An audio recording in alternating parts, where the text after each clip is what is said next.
Ahead of the midterms, Democrats have given drastic warnings to voters. The fate of democracy itself depends upon this election. According to Leland Vittert, quote, "We are mercifully at the end of the worst, most negative, most hateful, and least productive election cycle in history, at least until the 2024 presidential election season begins." Anchor at NewsNation and host of On Balance with Leland Vittert joins us now to discuss. Welcome.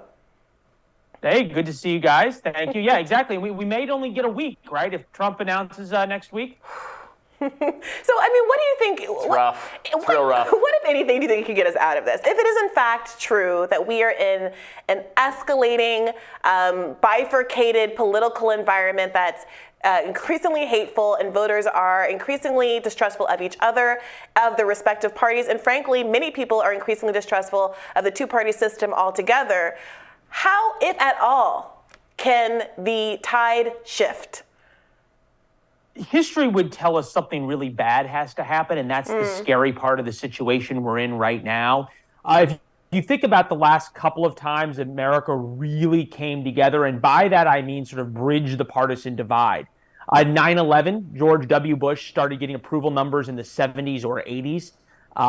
As president, it was clear there were Democrats too who came to a higher calling of putting partisanship aside and believing in America and believing in our president rather than either their president or the other guy's president. The other time, and I thought this was fascinating, if you go back and track is the country on the right track or wrong track polling question. The last time the lines touched that people agreed we were on the right track, it's only happened once in the past 15 or so years. And that was as we came out of the 2008 financial crisis in the summer of 2009. And only then did half of America admit and think, or believe, I should say, that we were on the right track. And that was after everything that had been so horrible in 2008 and 2009. So to your point, and it is hastening or chastening to say, I'm not really sure that you come back from this without something really terrible happen. But coming out of the COVID crisis, I'm not even sure. Right? I think if 9/11 had happened today, I mean, God forbid, obviously, I'm not even sure that would. Maybe there'd be like one day of favorable poll numbers for whoever's in charge before kind of the partisan spin captured it. Right? COVID provides an example of that. But I do take your point that if food prices got better, energy prices got better, if people had a little bit more, I think, economic stability in their life, maybe the way they felt coming out of the recession, it's possible more people would have an optimistic view, and I guess that could tamp down the rhetoric a little bit, because it's just getting. It's important, right, to have a historical perspective, because there's been a lot of divisiveness and attack ads or whatever predated ads, et cetera, going back to the founding of the country. But it seems especially vile right now or in the last few years. Sure. I mean, it's a great point. Yeah. I did a piece last night on the program, and I said, I don't know how the elections are going to go. Nobody does. It's why we have elections. But I can tell you that for certain, the sun is going to rise on Wednesday morning in the East, and it'll rise on Thursday morning in the East. And that's sort of a testament to America, right? Elections are always messy things. They always have been. Democracy is, by its nature, a messy thing. There's not a lot of debates over undated ballots in Saudi Arabia these days. So we should be happy that we can have these discussions and have these fights, and we have mechanisms for dealing with them. And you started off by talking about how democracy is at risk, and the rhetoric that we're hearing from the left about threats to democracy. I'm not old enough to remember, but I've read a lot about the Constitutional Convention.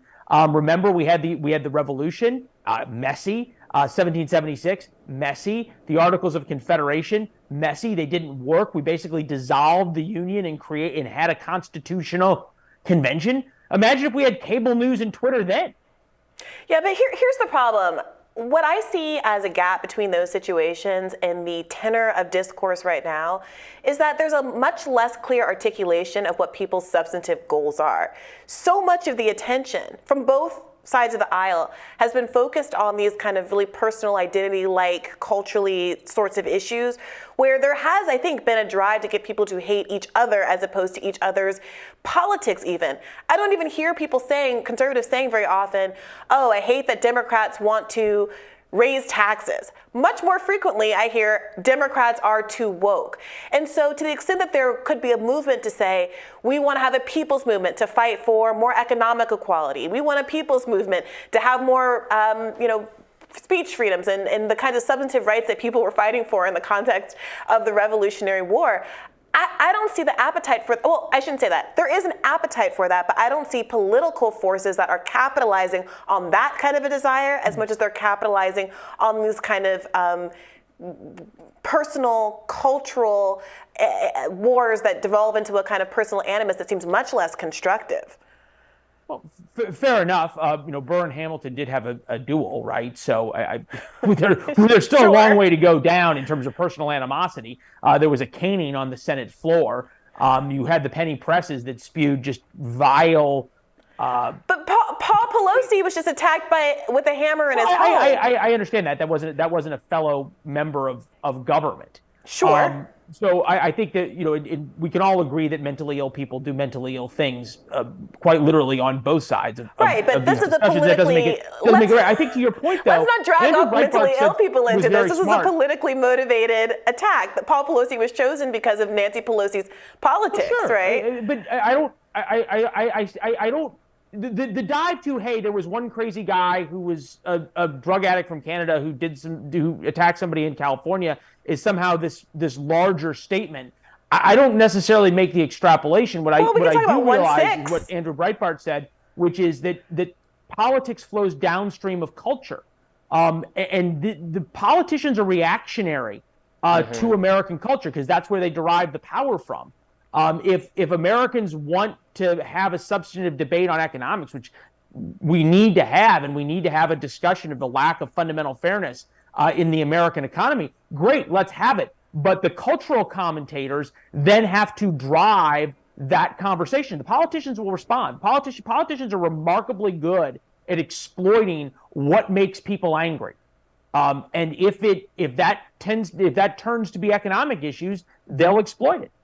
Well, yeah, I think that's a fair point. They're giving voters and viewers and audiences more of what they want to hear about. It's on the level of.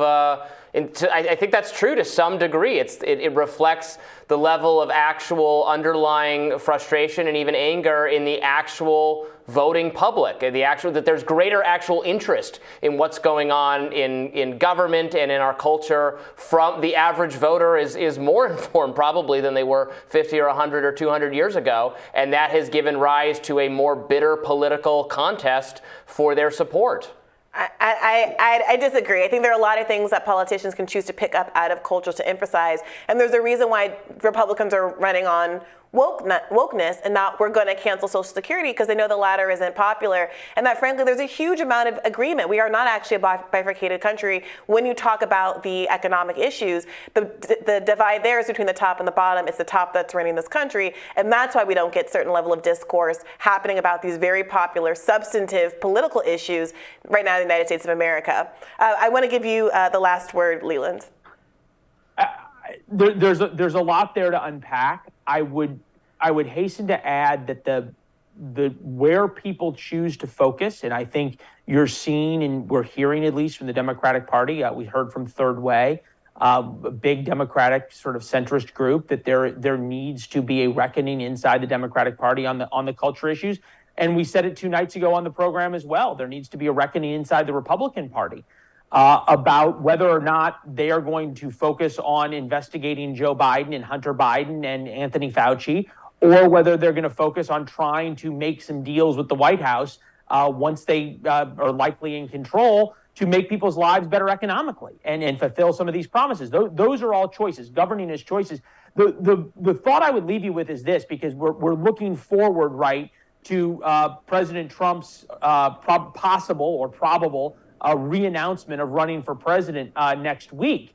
And I think about why Trump always watched cable television rather than sort of dealt with political consultants, because he said he felt as though cable TV producers had a better sense of what got people fired up on both sides, whether it be Morning Joe or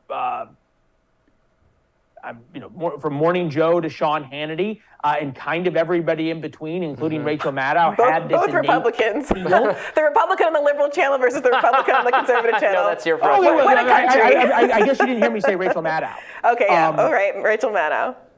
Although Brianna also considers Rachel Maddow to be a Republican, but in my world, take your pick. But there's a feeling of what gets people fired up, and we've yet to figure out a way to articulate, Brianna, the economic issues in a way that do drive a real conversation.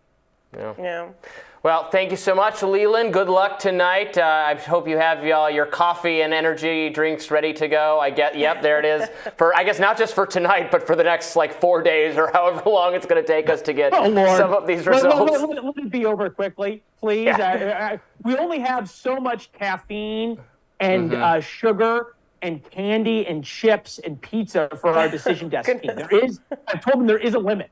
Yeah, quick death is all we can hope for. We will be denied it, unfortunately. Good luck, Leland. We'll see you later. See you soon. More Rising right after this.